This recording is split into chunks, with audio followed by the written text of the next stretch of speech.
I want to talk for pidgin English, make it like and all else go understand that. I'm not coming to come compare Nigeria to India, but I just take some kind of things where I say, when I must say we will not get. You know the way we will cry like this, they give our government no, if you do that kind of thing for us. I just talk about two things for inside, I mean three things. As I say, many of them are first. Somebody say Indo they use India for Nigeria. In get like 24 hours for the past 3 years, I mean 4 years, because in they use solar. Now everybody go feel buy solar. So every couple of months I get questions from people. What's it like living in Nigeria? You know, I want to move over every dirty December. I want to come, you know, you guys have fast cars, you're living well, you go to the beach, you have drivers, chefs, you know, the fashion, everything, it is on point. Do you know what that is? I moved to Lagos 2 months ago, and the hardest part about living in Nigeria is to make sure that the country does not harden you. Because you don't want to ask. You don't want to ask that uncomfortable question. You don't want to have that uncomfortable conversation. How and where did you get all this money from? Normalize asking your brothers. Some of us, we know, and we avoid taking money from some family members.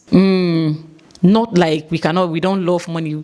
I'd rather beg a stranger for money than take money from where, if I suspect that this money is not genuine, I'd rather beg a stranger for help. Promotion time.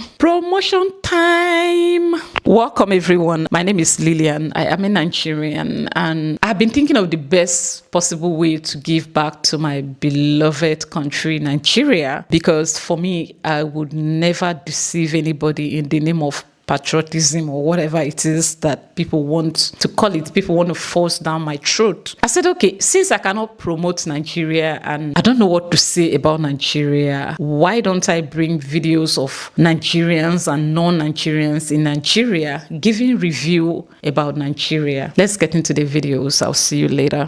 So every couple of months I get questions from people. What's it like living in Nigeria? You know, I want to move over every dirty December. I want to come, you know, you guys have fast cars, you're living well, you go to the beach, you have drivers, chefs, you know, the fashion, everything, it is on point. Do you know what that is? Hysterical laugh. When people ask me that question, it's very hard at times for me to just give you the real reality, because if I give you the reality, you think that I'm trying to deny you or something. What is it like living in Nigeria? A dance of madness. I'm doing this video, why? Because I had originally scheduled to display myself today. Somehow you will be pulled out of character. Myself and my business partner, it took 2.5 plus for us to process the PTSD that we had. No matter how good you are, no matter how much integrity you show, how much grace you show, there's a staff member who you discover has been stealing from you for months and then tells you that she not steal from all the customers in your business. She only stole from some. The ones that she likes, she didn't really steal from them. Yes, somebody did say that to us. Mind you, you are good to people. You take care of them. Is it insurance? Is it competitive pay? Is it commission? Is it increased salary? Childcare? Is it housing?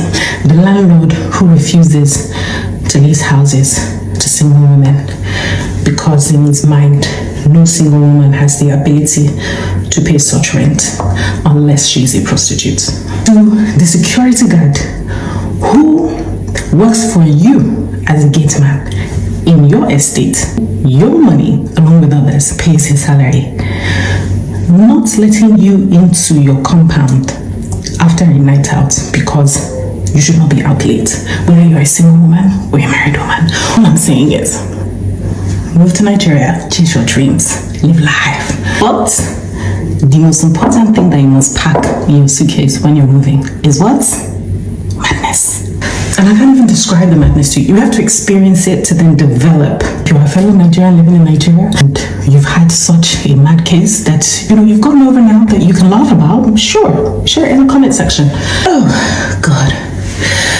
If we start sharing the stories, we will be here for long. I moved to Lagos 2 months ago, and the hardest part about living in Nigeria is to make sure that the country does not harden you. Because I've realized that softness and vulnerability and uncertainty is something that's really looked down upon here, and the more hard, the more mean, the more tough, the more rough you seem, the more it's rewarded. But every single time you alter yourself and you toughen up and you harden up, you're also losing elements of your sensitivity and elements of your vulnerability and your intuition, your like connection to other people. And it's just so easy with how people relate to you to lose touch of your sensitivity and to feel like you have to change yourself so drastically to fit into here. But I also realize it's really important to be connected to your softness, because that is your humanity and that is your ability to see the humanity in other people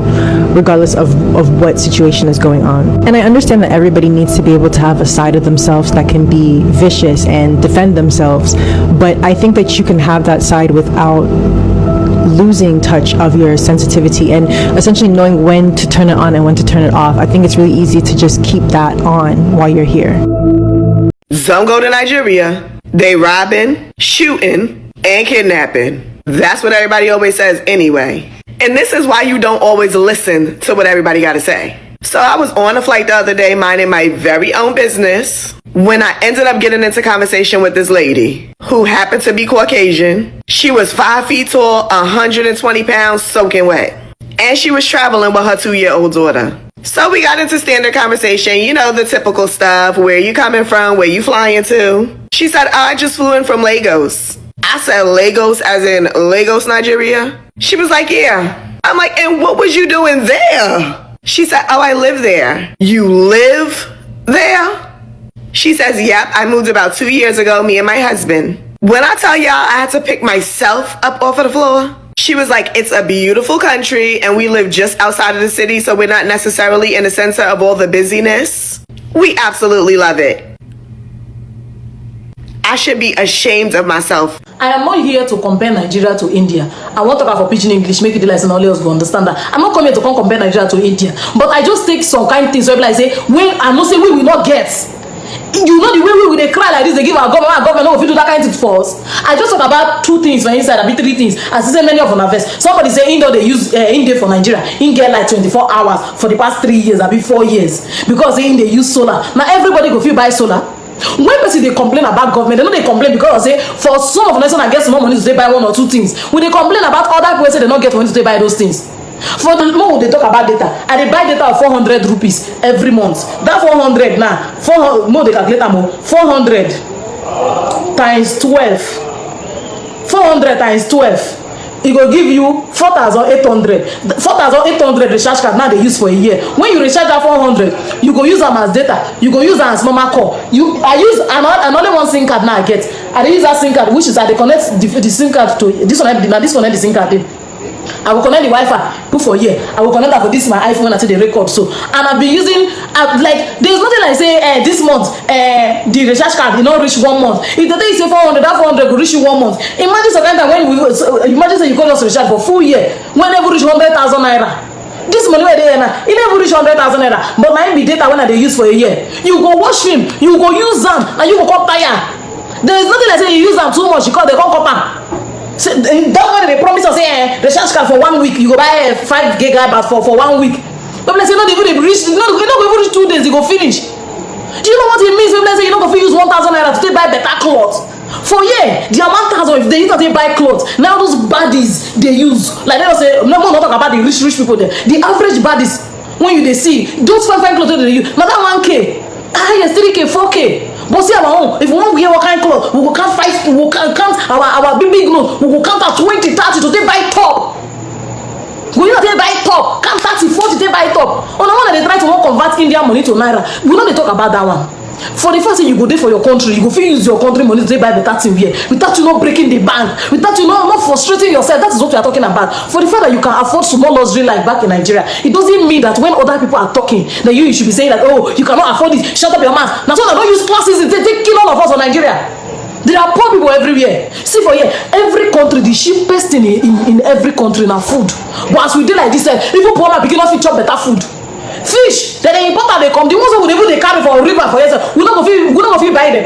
Gari that they produce for her, we not go fit buy gari. Onions that they produce for her, to even buy onions, small onions like they'll give you 500, 600. Maybe wetin person dey complain for fuel, we get fuel, but fuel price won't buy us. The highest thing wey say cost for this place when I dey, when I go tell you as a foreigner, the highest thing when e cost for here na house rent. If not be house rent, nothing when e dey cost. Their food, e dey. If you wan rich people side, you go rich people side. If you wan dey average side, you dey average side. If you wan dey poor people side, you dey poor people side. But for our own, everything na for rich man. Poor person go come struggle until you come get am. I'm not coming to come compare Nigeria to India, but just that I just stop one or two things. But I see say many of them bite me. I beg for the fact that you get money to take buy solar. Not be everybody go fit buy solar. I know say they live for where not good. I know say where they live na poverty place I dey live because na wetin I go fit afford. I decide not to live for luxury place because if I dey for luxury place now, the small work when I dey work, if I use the money to live a luxury life finish, if I wan come house, I go take come house. So guys, thank you for watching. So back in 2018, I took a trip to Nigeria with my mom, and it was a great time. Had a lot of quality time with family, but during this trip, she took me to this space, this plot of land that she told me would be our family home. And she envisioned it to be a space where her children, grandchildren, we could all live there and just enjoy the space. It's so peaceful, it's so beautiful, but it was kind of hard at the time to envision. So I did eventually see renderings, gave my input, all of that through the building process. So fast forward to 2026 and here we go, we're home. It was completed a couple years ago, but this was my first time visiting, and it was absolutely breathtaking. And it was just, I'm still in awe of the fact that my mom was able to take a concept and bring it to fruition by herself, all on her own, for her children and grandchildren. And I had the time of my life back home because Nigeria definitely feels like home in a different way for me now, and I'm just incredibly grateful for the experience. Shout out to our security. They don't play about us. We don't play about them. Shout out to our security. They don't play about us. We don't play about them. Just absolutely grateful. It was so amazing to be home. So back, I couldn't say it with my mouth because Nigerians will come and say I'm discrediting Nigeria. But the funny thing is, anytime you speak good of a country you run to as a Nigerian, I wouldn't say you migrate to, you run to as a Nigerian, you run to a country, you get to this country and their things are in order, you share it so that Nigerians and Nigeria can replicate it. They'll come for you, just like this girl. When I was new in Ghana, I had culture shocks in Ghana. I remember doing so many videos about Ghana because what I thought of Ghana versus what Ghana has is not the same, because I was genuinely surprised when I came to Ghana and noticed that Ghana is so green, especially in terms of the education and electricity and of course peace. I made so many videos talking about these things that genuinely surprised me as a Nigerian living in Ghana. And I had Nigerians coming to lament, up until now, they believe I have destroyed Nigeria. I'm the reason why Nigeria is where it is today. I'm the reason why Boko Haram and other bandits and whatever it's going on in Nigeria is still going on. Just because I shared what Ghana has that Nigeria lacks, all I did was try to motivate Nigerians so they can pressure the government to get it done. But instead of that, they came for me. Just like they went on this girl, yet they will not stop running away from home to other people's countries to go and benefit the same thing they claim they are angry with you for talking about, especially if you are not Igbo and you come on this space and say something nice about another country. You see Igbo people line up on you like ants on sugar. You see them coming at you. I'm talking about a people who claim to be marginalized. Talking about people who complain the most, though, they are the ones that complain the most. But if you are not Igbo and you talk about your struggle in Nigeria or you expose what is going on in Nigeria, you speak good of another country, they'll come for you. Just like they are going after this babe. If this was an Igbo girl talking highly of India, you see her fellow Igbos queuing up and then applauding her. Anyway, I like the fact that they already know my mind. Yet they will not stop moving, running away. They cannot stay one place. They'll be going to these countries. But if you share anything good about any country, they'll come for you. You guys are complicated. Anyway, let us talk about this video. Of course, there was no how I will not talk about this video. Did you see the massive security Massive security. That is just one of the very many security guards they have. Imagine going to your own place where you call a home. You cannot go to sleep without the presence of a man guiding you. Nigerians, we got to work on us. We have a lot to do. We have a lot to do. And the best place to begin is security. I'm not going to blame the government for this. I'll blame all of us.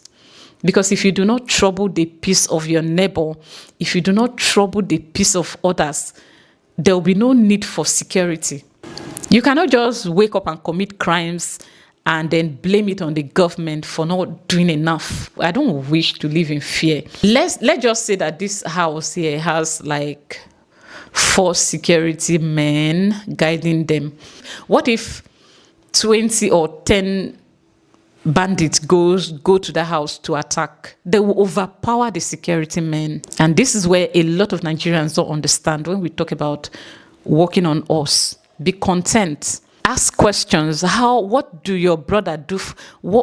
Ask the people around you what they do for a living. Normalize asking your brothers, especially your brothers, what they do for a living. How do you make money? Some of you, you know your brother's business is nothing to write home about. You know your brother is pretending that they make their money through some means business like that. One kind container, one kind shop that is not worth up to $1 million. You know that your brother, there's no how he can make such huge amount of money from a business like that, but you still pretend that your brother has a business because you don't want to ask. You don't want to ask that uncomfortable question. You don't want to have that uncomfortable conversation. How and where did you get all this money from? Normalize asking your brothers. Some of us, we know, and we avoid taking money from some family members. Not like we don't love money. I'd rather beg a stranger for money than take money from where, if I suspect that this money is not genuine, I'd rather beg a stranger for help than take money from a family member whose source of income I cannot verify. Or I could guess that this person is into some certain things. Normalize asking your fathers, your boyfriends, your brothers. A lot of families know so. They know what their brothers are into. But they don't want to talk about it. They don't want to caution them. They don't want to hold them accountable. They don't care. Just as long as that money is there, they will take it and say, and they'll be like, is it me that is scamming people? Is it me that is kidnapping people? Is it me that is doing ritual? I'm not the one after all. So my own is, I don't know. I'm not there when this person did this. You don't know that it's not good. It's not good to know and still go on to enjoy that money. Support them. Even if you cannot report them, because of course we live in a society where people come after you. People come against you for speaking up against bad doings, bad behaviors. People come for you. They call you a destroyer. They call you a betrayer, they call you a manipulator. So if you don't want to be called all of these names, what about cutting off these family members? Don't take anything from them. Don't allow their money to entice you. Manage the little you have. Make them feel lonely. Anyway, for those that always disturb me about promotion of Nigeria, I hope you heard it from people like Zainab Balogu and the rest. Don't come here. Don't come and tell me, hey, you are destroying the image of Nigeria. You are destroying. You are the reason why. You are the reason why Nigeria, you don't have electricity. You are the reason why Nigeria is suffering. Don't come here and say that, okay, because I didn't say it with my mouth. I only gave advice, so, and I hope that this video helps you. As I will see you in my next one. To-dos.